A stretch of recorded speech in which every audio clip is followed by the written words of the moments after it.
નમસ્કાર બાળ મિત્રો, કેમ છો? મજામાં ને? બાળ મિત્રો, આજે આપણે સામાજિક વિજ્ઞાન ધોરણ 7ના બીજા પાઠની વાત કરીશું. પાઠ 2 એનું નામ છે દિલ્હી સલ્તનત. બાળ મિત્રો, પ્રાચીન કાળથી દિલ્હી ભારત દેશની રાજનીતિના કેન્દ્રનું મુખ્ય મથક રહ્યું છે. 12મી સદીમાં તોમર અને ચૌહાણ વંશના શાસન દરમિયાન તે વેપારનું પણ મુખ્ય કેન્દ્ર રહ્યું હતું. ત્યારબાદ દિલ્હી ઉપર સલ્તનત યુગનો આરંભ થયો. આ સલ્તનત યુગના સમયમાં દિલ્હીમાં એટલે કે દિલ્હી ઉપર ઈસવીસન 1206થી 1526 દરમિયાન 5 વંશના શાસકોએ રાજ કર્યું. આ સમયગાળો ભારતના ઇતિહાસમાં સલ્તનત યુગ અથવા દિલ્હી સલ્તનત તરીકે ઓળખાય છે. યાદ રહ્યું બાળ મિત્રો? ઈસવીસન 1206થી ઈસવીસન 1526 દરમિયાન 5 વર્ષ 5 વંશના શાસકોએ જે રાજ કર્યું, આ સમયગાળો એ ભારતના ઇતિહાસમાં સલ્તનત યુગ અથવા દિલ્હી સલ્તનત તરીકે ઓળખાય છે. આ વંશના શાસકોએ ઉત્તર ભારતના વિશાળ પ્રદેશ ઉપર શાસન કર્યું, જેમાં નીચે મુજબના વંશોનો સમાવેશ થાય છે. 1. ગુલામ વંશ, 2. ખલજી વંશ, 3. તુગલક વંશ, 4. સૈયદ વંશ અને 5. લોધી વંશ. બાળ મિત્રો, આમાંથી આજે આપણે પહેલાં 2 વંશો વિશે ભણીશું અને બાકીનું એ બીજા ભાગમાં એટલે કે આવતીકાલે શીખીશું.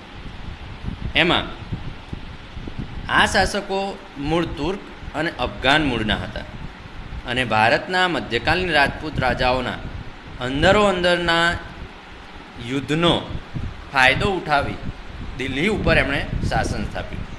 તેમના 320 વર્ષના શાસન દરમિયાન દિલ્હી ઉપર અલગ અલગ 5 વંશના લોકોએ શાસન કર્યું હતું. એમાં સૌથી પહેલાં આજે આપણે જોઈશું ગુલામ વંશ. ગુલામ વંશ ઈસવીસન 1206થી 1290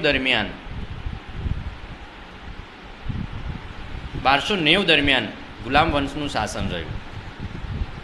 દિલ્હીના સમ્રાટ પૃથ્વીરાજ ચૌહાણ અને ગૌર વંશના સુલતાન શિહાબુદ્દીન મોહમ્મદ ગોરી વચ્ચે ઈસવીસન 1192માં તરાઈના બીજા યુદ્ધમાં પૃથ્વીરાજ ચૌહાણની હાર થતાં દિલ્હી ઉપર સલ્તનત યુગની શરૂઆત થઈ.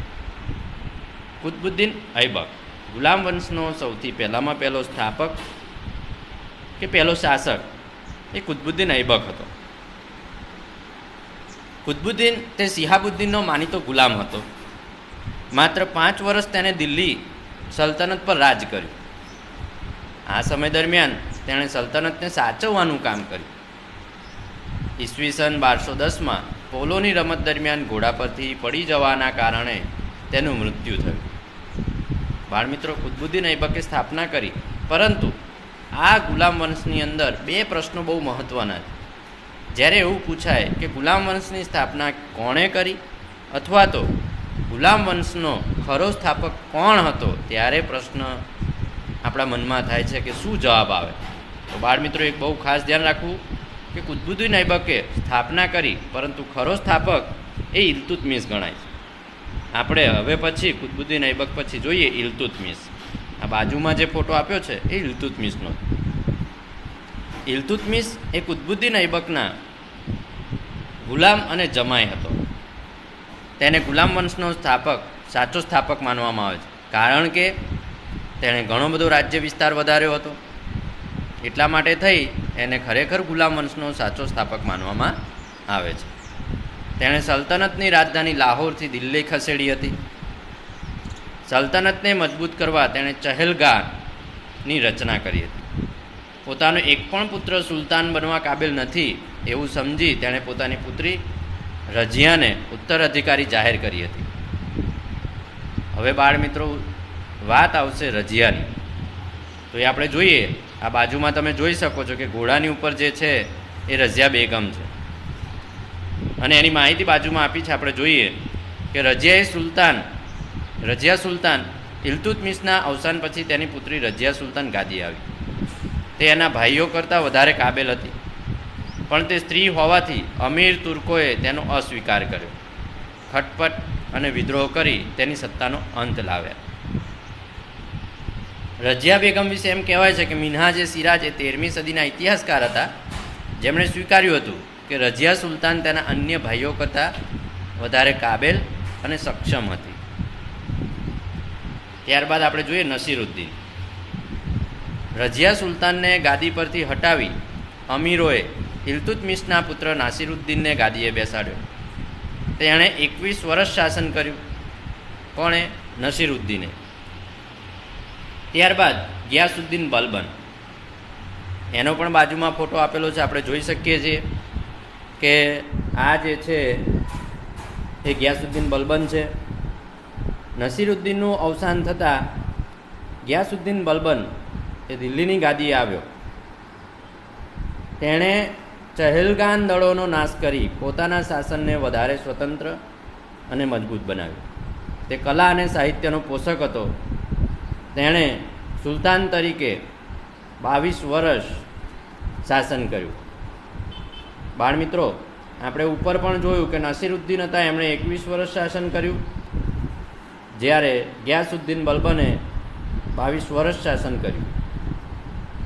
હવે આગળ આપણે જોઈએ ખલજી વંશ. ખલજી વંશ 1290 થી 1320 દરમિયાન શાસન રહ્યું. ગુલામ વંશની સત્તા નબળી પડી એટલે તુર્કી મૂળના ખલજી વંશના શાસક જલાલુદ્દીન ખલજીએ દિલ્હીમાં ખલજી વંશની સ્થાપના કરી. એમાં સૌથી પહેલાં જોઈએ આપણે જલાલુદ્દીન ખલજી. બાજુમાં આપેલો ફોટો એ જલાલુદ્દીન ખલજી છે.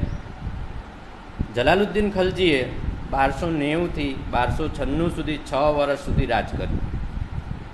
ઈસવીસન 1296માં તેના ભત્રીજા અલાઉદ્દીન ખલજીએ તેની હત્યા કરી અને દિલ્હીની ગાદીએ આવ્યો. ઈસવીસન 1296માં તેના ભત્રીજા અલાઉદ્દીન ખલજીએ તેની હત્યા કરી અને દિલ્હીની ગાદી ઉપર આવ્યો. હવે અલાઉદ્દીન ખલજીની વાત કરીએ તો તેનો પણ બાજુમાં જોઈ શકીએ છીએ કે આ જે ફોટો છે એ અલાઉદ્દીન ખલજી છે. એ ખૂબ મહત્વાકાંક્ષી સુલતાન હતો.